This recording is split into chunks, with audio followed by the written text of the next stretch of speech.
नमस्कार दोस्तों, आज मैं भारत विभाजन जो स्मृति दिवस या स्मृति या 75 साल पर जो मोदी गवर्नमेंट मना रही है उस पर मैं अपना विचार व्यक्त कर रहा हूँ। मैं इस पर यह बताना चाहता हूँ कि भारत विभाजन के समय में इतना दंगा हुआ, कम से कम 4 से 5 लाख लोग मारे गए थे। तो क्या ये गवर्नमेंट ये दिखाना चाहती है कि फिर इस तरह के विभाजन होगा, इस तरह के दंगा होगा, यही दिखाना चाहती है?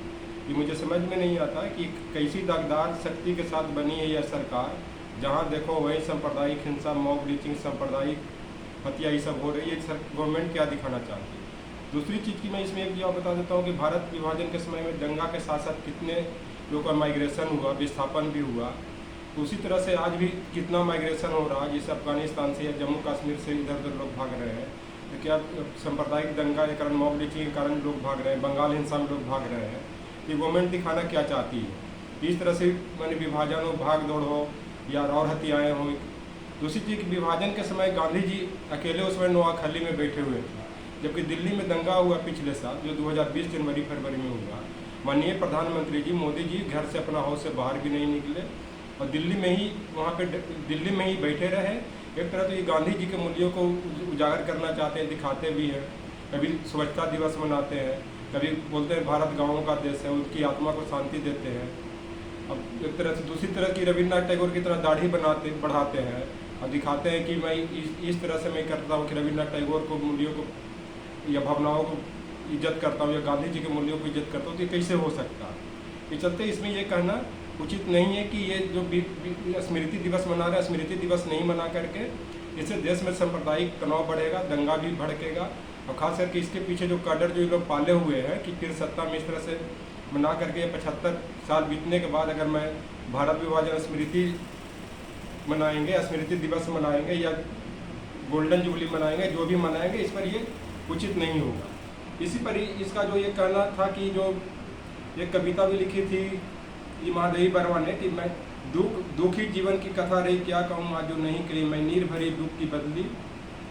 ये कविता है। मैंने कहने का मतलब कि देश का दुर्भाग्य रहा है कि शुरू से ये दुख से बिता मध्यकालीन से उठा के देख ली थी इतिहास से। पहले तो मुसलमानों का आक्रमण से देश पीड़ित रहा, उसके बाद फिर अंग्रेज आया, उसके बाद फिर बीच में सत्ता चेंज हुआ, चाहे कांग्रेस का हुआ। इस समय तो और गंदगी मची हुई है।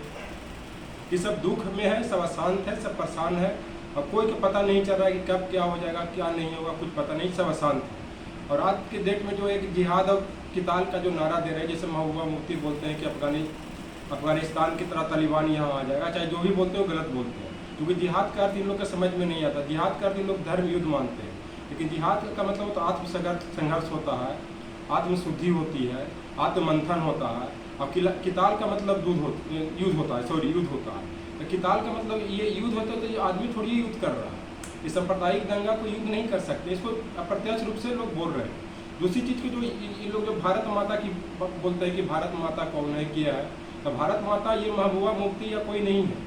भारत माता वो है कि जिनके बेटे सीमा पर लड़ रहे हैं, मर रहे हैं, बलिदान दे रहे हैं, वो भारत माता है। और सुभाष चंद्र बोस ने भी कहा था कि भारत माता के सपूत वही हैं और भारत माता वो हैं कि जिनके बेटा सीमा को रक्षा कर रहे हैं। इन लोग के नेताओं के बेटा या जो भी एडमिनिस्ट्रेटर या जो बड़े बड़े लीडर हैं जो सांप्रदायिक दंगा भड़काते हैं, चाहे जो भी नेता हैं, वो भारत माता के उनके पत्नी भारत माता नहीं है। असल भारत माता गाँव में बसती हैं, क्योंकि वहीं के किसान हैं, वहीं के जवान भी हैं। इसी कारण जय जवान जय किसान भी कहा गया था। इस कारण भारत माता हुए हैं। इस पर यह कहना उचित नहीं है। दूसरी चीज़ जो महबूबा मुफ्ती बोलते हैं, कोई भी बोलते हैं कि यहाँ तालिबान की तरह हो जाएगा, तो मैं बता देता हूँ कि तालिबान का जो सेना हार गया, कि लोग बोलते हैं कि 3 लाख अफगानी सेना था लेकिन 70,000 तालिबानियों ने हरा दिया।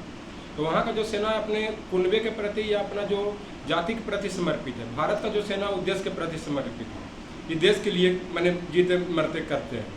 तो भारत माता वह नहीं है। भारत माता असल में यही है जिनके बेटा वहाँ पे मर रहे हैं। और जो भारत विभाजन को स्मृति दिवस के रूप में मना रहे हैं, ये उचित नहीं है। ये जो बस ये दिखाना चाहते हैं कि इसी तरह से देश में दंगा फंसा, इसमें तनाव भी आएगा, क्योंकि भारत विभाजन के टाइम में बहुत तनाव हुआ था, सांप्रदायिक दंगा भड़का था, बहुत कत्लेआम मची थी, बहुत दिन तक अशांत रहा। उसी का देन था कि भारत विभाजन हुआ, बढ़िया से विकास भी नहीं हुआ। इस चलते भारत विभाजन स्मृति दिवस नहीं मना करके रूप में इसको सांप्रदायिक सौहार्द स्थापित का एक एकता दिवस के रूप में मनाने की जरूरत है। यही इसमें मुझे कहना है। Thank you.